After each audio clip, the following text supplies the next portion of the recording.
Hello မင်္ဂလာခင်ဗျာကျွန်တော်ဒီနေ့ပြောပြသွားမှာတော့ဒီ comment လေးကျွန်တော် replay ပြန်လုပ်ပြပါမယ်အကိုကြီးကျွန်တော် page ကစီအောင်နေ page ဖြစ်တဲ့ diary ပြပို့လိုက်တဲ့ပုံမျိုး download ဆိုပြီး page မှာတင်သွားတဲ့ခါမှာကြာလာလို့ရှိရင် copyright ထိမှ page ကိုလည်းဒီအနည်းအဝါဖြစ်တတ်ခဲ့တဲ့ copyright မထိအောင်ဘယ်လို edit လုပ်ပြီးပေါ်ရမလဲ video file နဲ့တစ်ချက်ရှင်းပြပေးပါ okay ကျွန်တော် edit ဥစ္စာကျွန်တော် video file လေးကျွန်တော်ရှင်းပြပေးမယ်ဒီ page owner လည်းထုံးနည်းလည်းကောင်းပါပဲဒီအခြား website တင်ရတဲ့ပုံတွေကိုခွင့်ပြုချက်မရှိဘဲ download ဆိုလိုက်ပြီး edit လုပ်ပဲ page မှာတင်ပြီးတော့ဒီမှာ straight နေချင်းဒီမှာ page quality အဝါဖြစ်တတ်ခဲ့တဲ့ကျွန်တော် page မှာ copyright ထိပြီးမှအကြောင်းအမျိုးမျိုးကြောင့် page quality အနည်းအဝါဖြစ်တတ်ခဲ့တဲ့ဆိုရင် restriction ကြတဲ့ page not recommendation ဖြစ်တဲ့အတွက်ကျွန်တော် copyright မလာဘူးလို့ editing လုပ်ပြီးတော့ရမယ်ဆိုရင်အလွယ်ဆုံးနည်းလမ်းနဲ့ကျွန်တော် page လေးပြပြရှင်းပြပေးမှာဖြစ်ပါတယ်အဲ့တော့ကျွန်တော် tab အသစ်ဖွင့်မှဒီ converse ကျွန်တော်တစ်ချက်နေပြီးတော့လိုက်ပါမယ်ဒီ converse ကြတော့ကျွန်တော် Play Store Apple Store မှာ download ဆိုလို့ရတယ် download ဆိုလို့ပြီးတော့ကျွန်တော်တို့ဒီ Gmail account ဖြစ်ဖြစ်ဒါမှမဟုတ် Facebook နဲ့ဖြစ်ဖြစ်ကျွန်တော်တို့ဒီ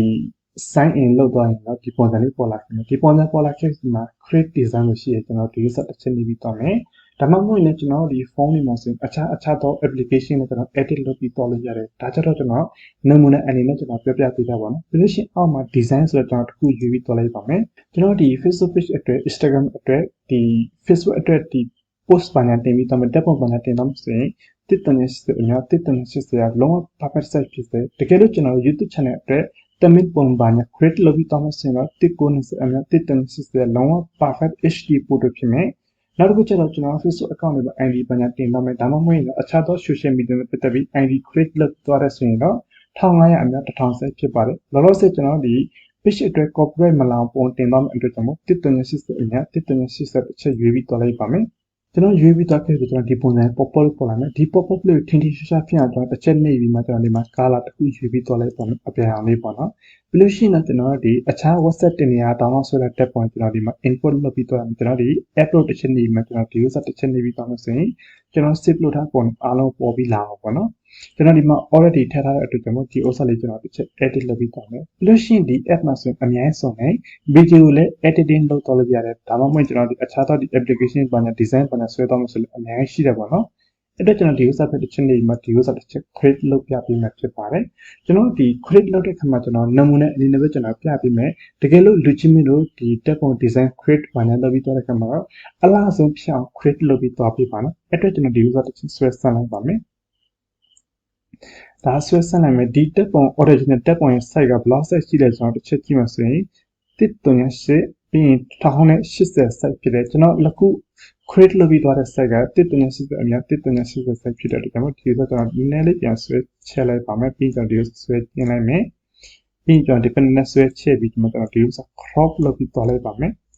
လို့ရှိရင်နောက်က background တွေအောင်တိတ်ပြီးမှမလာတဲ့အတွက်ကြောင့်အရောင်နှမျိုးထက်တာလေးကျွန်တော်တစ်ချက်ရွေးပြီးတော့လိုက်ပါမယ် okay ဒီဘက်မှာဆိုရင်ဘာခေါ်လဲအစိမ်းရောင်ပေါ့နော်ဒီဘက်မှာဆိုဒါဘာခေါ်လဲအဝါရောင်ပေါ့နော် okay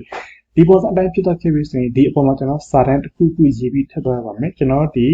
်ဒီစာပွဲဥစ္စာနဲ့ပတ်သက်ပြီးနာမည်ရေးပြီးထည့်သွားမလားဒါမှမဟုတ်ကျွန်တော် contact phone number ရေးပြီးထည့်သွားမလားဒါမှမဟုတ်ကိုယ့်ရဲ့ page နာမည်ရေးပြီးထည့်သွားမှဆိုရင်ပို့ပြီးအဆင်ပြေတာပေါ့နော်ကျွန်တော်စာရေးထည့်ဖို့ဆိုရင်ကျွန်တော်ဒီမှာ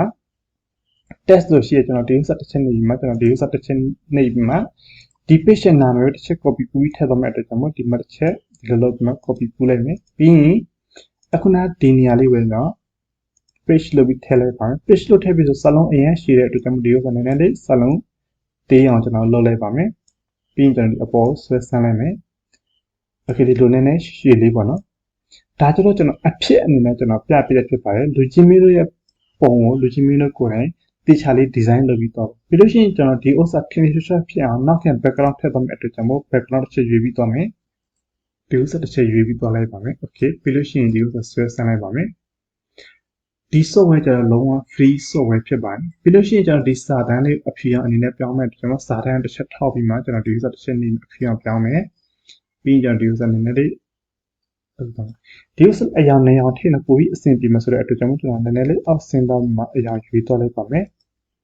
ဒါလို့ဆိုကျွန်တော်အဖြစ်နေတဲ့ဒီအရာလေးပဲကျွန်တော်ထည့်တော့မယ့်အတွက်ကျွန်တော်အနီရောင်လေးပြောင်းလိုက်ပါမယ်အနီရောင်ပြောင်းလိုက်ပြီးရင်ကျွန်တော်ဒီ user တစ်ချက်လောက်ထားမှာဒီတက်ပုံလေး download ဆိုပြီးကျွန်တော် page မှာတင်ပြီးတော့မှဆိုရင်တော့ copyright ကနေ 100% လုပ်ခင်ပါတယ်ကျွန်တော် page မှာဒီလိုမျိုး တစ်ခေါက် editing လုပ်ပြီး download ဆိုပြီး page မှာတင်လိုက်တဲ့ဆိုရင်အကြောင်းကြီးအမျိုးမျိုးကြောင့်နောက်တစ် stock ကျန်သေးတဲ့အတွက်ကြောင့်ဒီတက်ပုံဝင်ပြန်တော့တင်မယ်ဆိုရင် reuse content ဖြစ်တဲ့ page မှာကျွန်တော်တစ်ခေါက်တင်လို့ပြီးတော့တဲ့တက်ပုံ use လုပ်ပြီးတော့တက်ပုံပြန်ပြီး use လုပ်လို့မရဘူးနောက်တစ်ချိန်ပြန် use လုပ်ချင်တယ်ဆိုကျွန်တော်ဘာမှပြန်မလုပ်ဘဲနဲ့ဒီဥစ္စာလေးကိုကျွန်တော်ဒီလိုလေး edit လုပ်မှာကျွန်တော်ဒီဥစ္စာလေးပြန်အောက်ချလိုက်ပါ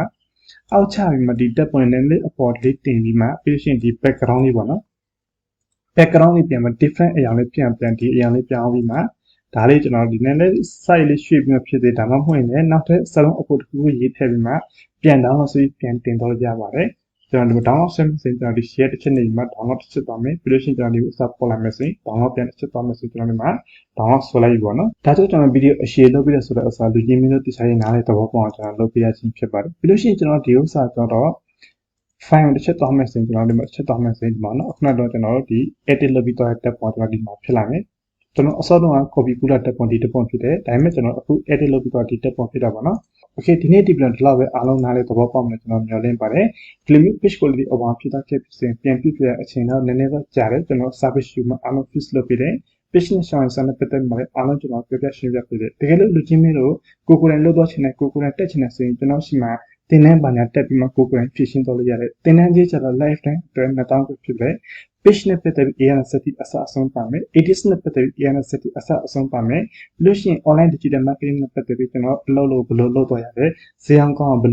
လိုမြင့်တင်တော့ရတယ်ဆိုမှအားလုံးကျွန်တော်တင်တဲ့မှာပါတဲ့အတွက်တင်တဲ့ joining လုပ်ပြီးတော့မှဆိုရင်အရင်အဆင်ပြေတယ်အားလုံးကျွန်တော်ကျေးဇူးတင်ပါတယ်